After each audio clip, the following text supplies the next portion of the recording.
In the middle of a spring night in 2011, Cynthia Mockett woke to the sound of gunshots. The rattle of automatic rifle fire was something she'd learned to tolerate over the years. But this sounded close, just outside her bedroom.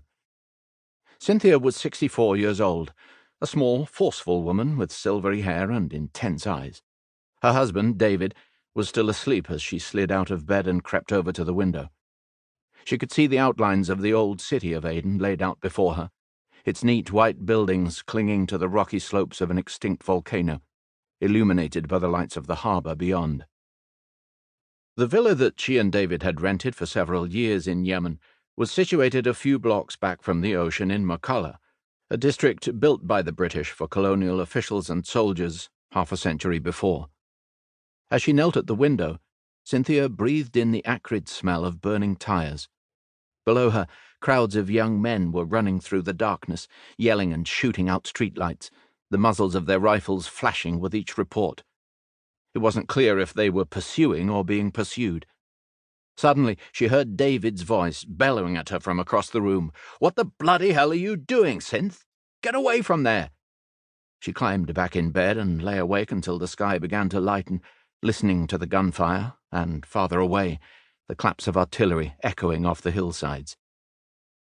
A little before 8 o'clock, Cynthia opened the villa's cast-iron gates, and David eased his Lexus sport utility vehicle into the pitted street, giving her a wave as he set out for his office near the Aden port. She looked around as he drove off. Children were playing amid the broken glass, and vendors were hawking fruit, like nothing had happened the night before. At first Cynthia felt foolish, as if she'd imagined it all. But she couldn't escape a feeling of unease. David had lived and worked in Yemen for more than a decade, a period in which Cynthia had shuttled regularly between the Arabian Peninsula and their home in England. Never an easy place, Aden had been noticeably disintegrating for months. They'd begun to talk about David's plans for retirement and spending more time with their grandchildren. Maybe now was the moment, Cynthia thought, for him to move back permanently. The Mocketts had spent most of their 43 years together in hot, dangerous places. They met when Cynthia was 15, living in a small town in Devon, a pastoral county in southwest England that's also home to Europe's largest naval base. He was a year younger, the friend of a cousin, and introduced himself by wolf-whistling in her direction. "Cheeky devil," she said to herself. Later, he turned up at her bedroom window, refusing to leave until she agreed to go to the movies with him. Just before Christmas 1968, David put on a tie and Cynthia, her best dress, and they hitched a ride to the registry office in a relative's delivery van, sitting atop a pile of cabbages on their way to be married. David was a strapping 6'4", with a thunderous laugh and a way of dominating any room he walked into. In black and white photographs from the time, he looks like a young Sean Connery, broad-shouldered with a thick brow.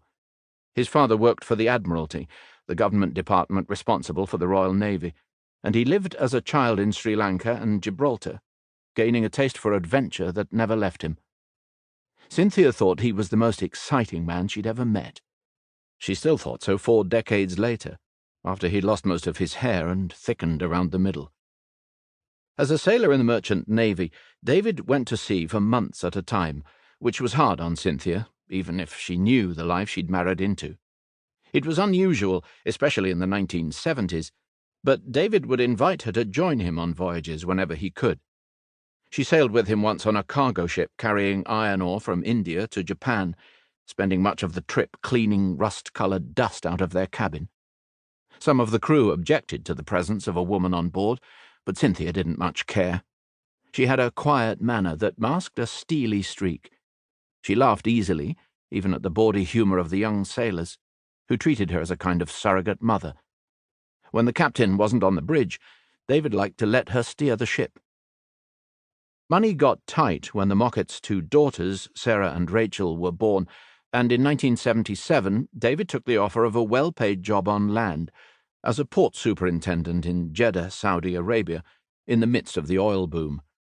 By then he'd earned a Master Mariner's certificate, qualifying him to skipper a vessel. Though he went ashore before being given his own command, he was still known thereafter as Captain Mockett.